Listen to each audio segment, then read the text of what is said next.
Hi guys, good afternoon. Dito po ako ngayon sa Skyway papunta ng Terminal 1 po.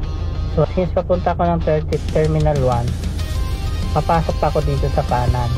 So dito guys, mag-ingat po kayo dito, babantayan nyo po yung dati pong gitna na lane at saka yung left lane ay papunta ng airport. Ngayon po ay left lane na lang, last left lane. Ayun, ayan, pinasukan ng kotse na yun. Ito sa gitna, dati makakadiretso ito, ngayon hindi na po.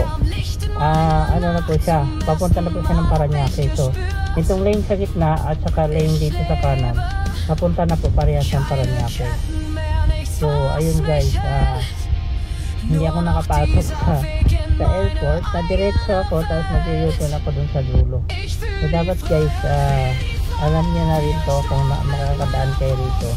Dati kasi yung itong gitna na lane na to nakakadiretso ng airport, yun lang sa right lane, last lane ang papunta ng Parañaque. Ngayon po dalawa na, gitna at sa kanan. Ayan o, kita nyo guys, nakaharang na siya o. Ayan o, mapupunta ako sa kanan, ganon. Hindi ako makakadiretso ng yung may rampa, may parang flyover na may seat papunta ng arrival at saka departure. Ito, dito ako na-shoot. So, papunta Parañaque ito. Pero pagdating mo sa dulo, pwede ka mag-U-turn para makapunta sa Terminal 1. Hindi ba guys?